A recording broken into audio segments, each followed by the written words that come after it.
there is a particular kind of afternoon light that comes through old Venetian blinds. You know the one, horizontal, striped, the kind that falls across a room in thin parallel lines and makes everything look simultaneously ordinary and cinematic. And you are sitting there in that light, maybe with a cup of something warm going cold on the table beside you, and you are just still. Not the stillness of peace exactly. The stillness of someone who has just understood something, who has just connected a series of dots that were always on the same page, but that you kept reading separately, one at a time, never stepping back far enough to see the shape they made together. That stillness is where you are right now, Virgo. And what you are understanding, what is settling into you with the quiet weight of something that cannot be unfelt once it has been felt, is this: you were lied to deliberately, consistently, by someone who came into your life carrying intentions they never once disclosed. Someone who looked at you, assessed what you had to offer, decided what they wanted from you, and then constructed exactly the version of themselves most likely to get it. And you survived that. You are sitting in that striped afternoon light right now, still here, still thinking, still feeling, which means you got through something that was genuinely designed to compromise you. That is not a small thing. That is not a small thing at all. Before we go any further into this energy, I want to acknowledge the people who make this space worth building. Every comment that begins with, I do not usually comment, but I read those first. Something about the ones who almost did not speak up, but then did. There is a particular kind of courage in that hesitation and then the typing anyway. And I want you to know it lands. All of it lands. To the ones who have been here through multiple readings, who have watched this channel become something, thank you for being part of what it is becoming. And to anyone finding this for the first time today, through whatever winding road of clicks and recommendations brought you here, you are welcome inside this. No membership required, no catching up needed. Now, let us talk about what you actually went through, because I think you deserve a reading that does not tiptoe around it. When we talk about liars in the context of connection, in the context of intimacy or friendship or partnership or whatever specific form this took in your life, we are not talking about the small, everyday evasions that human beings use to protect themselves or spare feelings. We are not talking about someone who said they were fine when they were not, or who exaggerated something to seem more interesting. What I am sensing in your energy, Virgo, is something with more structure to it than that. This was a person who operated with a plan, not necessarily a plan written down somewhere, not necessarily even a plan they were fully conscious of in the way we think about conscious decisions, but a deeply ingrained way of moving through relationships that involved identifying what another person values, what they respond to, what makes them feel safe and seen and chosen, and then reflecting exactly that back at them with enough precision to create the sensation of genuine connection. It is a sophisticated thing to do. And I want to name that not to give this person credit, but to give you context. Because one of the most disorienting parts of surviving something like this is the lingering question of how did I not see it? How did someone get that close? How did someone with genuine intuition and genuine intelligence, miss what was happening? The answer is not that you were naive or foolish or lacking in perception. The answer is that you were being deliberately managed by someone who had practiced this, who knew which doors to knock on and which ones to leave alone, who understood with an almost clinical precision how to stay just inside the threshold of your trust. That is not your failure to detect. That is their architecture of deception. There is a significant difference. I want to walk through something with you, and I am going to ask you to stay with me even if parts of it feel uncomfortable. Think back to the very early days of this connection, the texture of it, the specific quality of how this person made you feel initially. And I want to ask you, not accusingly, not critically, but with genuine curiosity, was there anything that felt almost too calibrated? Not too good in the fairy tale sense, but too accurate, too specifically tuned to the particular frequency of what you needed at that particular moment in your life, as though someone had been given a detailed description of your exact emotional landscape and had prepared accordingly. The compliments that landed in precisely the right places, the vulnerabilities they disclosed that mirrored yours closely enough to create a sense of recognition but never quite exposed them to any real risk. The way they seemed to understand your particular brand of complexity without you having to explain very much of it. At the time, that probably felt like resonance, like finally being met, like the particular relief of someone who has been translating themselves for everyone else finally encountering a person who speaks the native language. But translation was happening, just not the kind you thought. They were not speaking your language because they shared it. They were speaking your language because they had listened carefully enough to learn the vocabulary, the grammar, the particular idioms of your specific emotional interior, and they deployed that knowledge in service of something that was never about your well-being. There is a very specific grief that belongs to this kind of realization, and I do not want to move past it too quickly. It is the grief of the good moments. Because here is the thing about a person with this kind of intention. They do not manufacture misery from the start. They cannot afford to. The architecture only holds if there are enough genuinely warm moments woven through it, enough real laughter, enough instances of feeling seen and valued and wanted, enough of the thing that you actually came for when you opened yourself to this connection. And so those moments existed. They were real in the sense that you experienced them, real in the sense that your nervous system responded to them with genuine warmth and genuine relief and genuine hope. And now you are left holding them in a context that has completely reframed what they meant. Were they real? Were they performance? Were they somewhere in the complicated middle territory where a person can simultaneously be using you and occasionally, accidentally, actually enjoying your company? That question does not have a clean answer.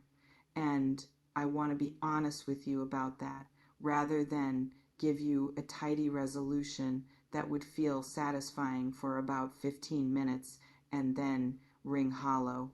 What I can tell you is this: the realness of your experience of those moments belongs to you. Your warmth was real. Your hope was real. Your investment was real. None of that gets retroactively canceled by what was happening on the other side of it. You were genuine inside something that was not entirely genuine.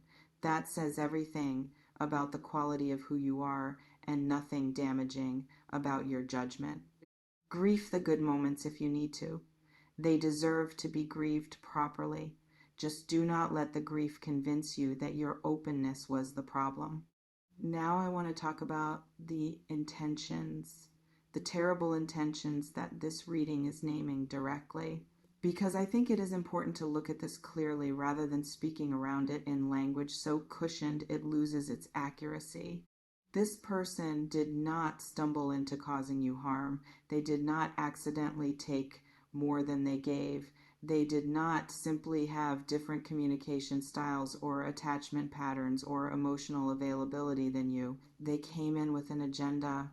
Whether that agenda was about extracting something material, whether it was about ego, about having someone of your particular quality in their orbit to feel better about themselves, whether it was about control, about the specific satisfaction of managing another person's perception of you with that level of precision, whether it was about something else entirely that only the full specifics of your situation would reveal. The form of the intention matters less than the fact of it, and the fact of it is that your well-being was not a consideration in how they move through this connection. Your growth was not on their list. Your happiness was instrumentalized, meaning it only mattered insofar as maintaining it served their purposes. That is a particular kind of violation. Not always the loudest kind, not always the kind that leaves obvious marks, but a violation nonetheless. And naming it clearly as we are naming it right now, is not bitterness. It is not victimhood. It is not even anger, though anger would be entirely legitimate. It is accuracy. You were wronged by someone operating in bad faith inside a connection. You entered in good faith. That is accurate. And accuracy is where real recovery begins. Let me ask you something I genuinely want you to consider. In the aftermath of this, whenever the aftermath began for you, whether it was recent or whether you have been sitting in this understanding for a while now, what has surprised you most about your own response? Because I am sensing something in your energy that I want to name, and I want to know if it matches your experience. I think you have been quieter about this than people expected. Not shut down, not suppressed, but genuinely quieter.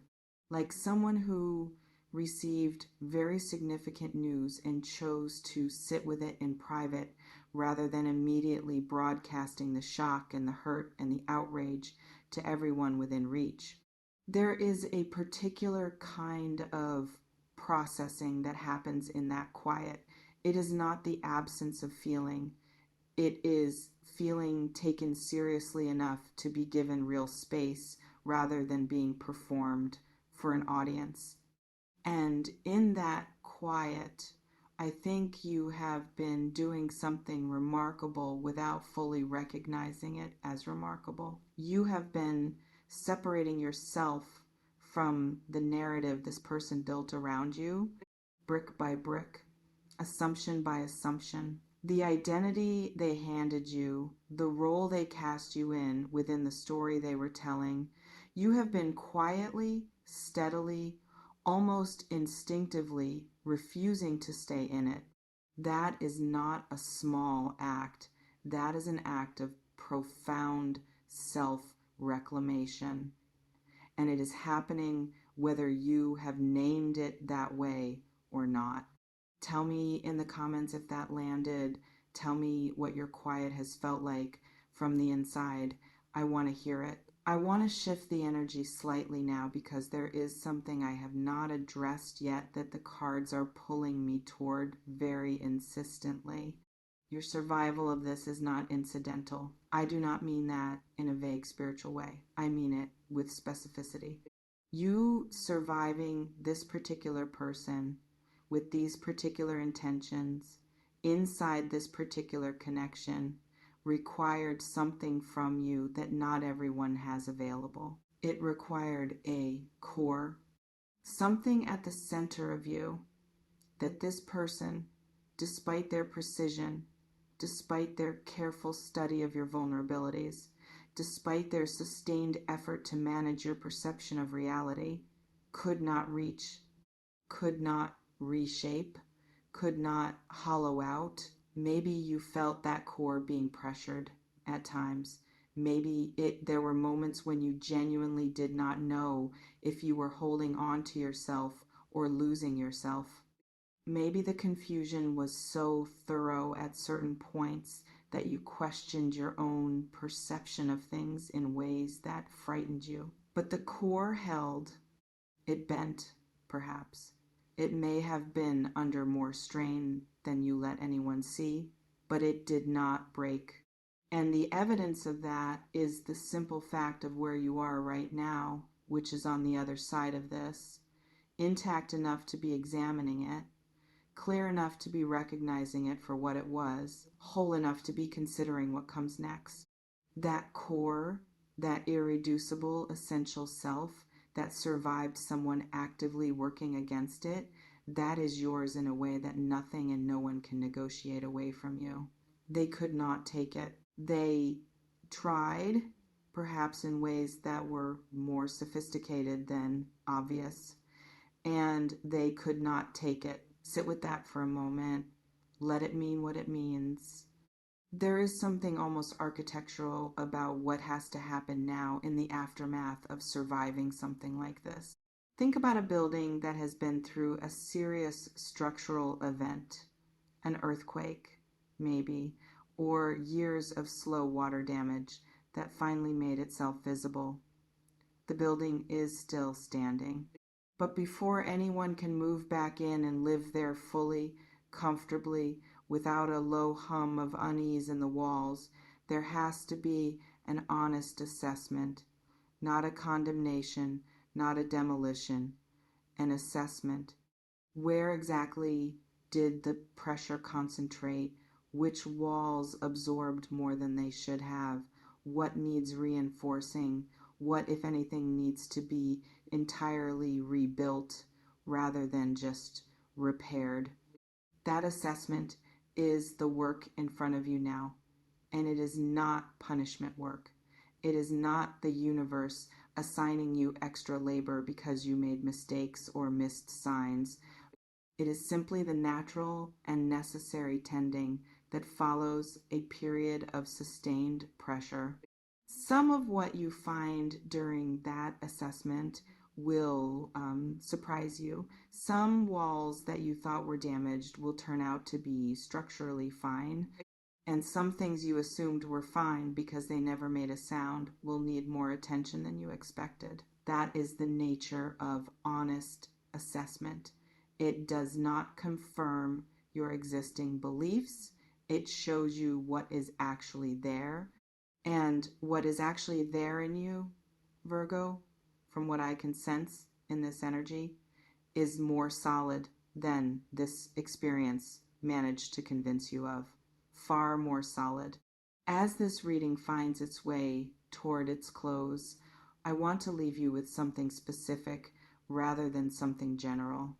There is a version of moving forward from this that involves making this experience the central fact of a chapter of your life. The betrayal as the organizing principle, the liar as the main character, the terrible intentions as the lens through which you interpret what trust means and whether it is worth extending going forward. I understand why that version is tempting. It makes a coherent story. It provides a clear villain and a clear lesson and a clear reason for caution. But there is another version, one where this person is a secondary character in your story rather than a central one where what they did is a chapter, a real and significant chapter, but not the chapter that defines the entire book. One where the most important thing that happened during this period was not what they did to you, but what you discovered about yourself in the process of surviving it. The core that held, the quiet that processed rather than performed, the refusal, whether conscious or instinctive, to be entirely remade by someone else's agenda. That is the version I am inviting you into. Not because the harm was not real, it was. Not because accountability does not matter, it does. But because you are too genuinely interesting a person to be organized around someone else's failure of character, you survived a liar with terrible intentions, Virgo. But more than that, you survived yourself through it. the doubting, the questioning, the moments of almost losing the thread of who you were, you held on to it. And that thread, that unbroken line back to yourself is what everything worth building next is going to be made from. Start there, build from that. Everything else will follow.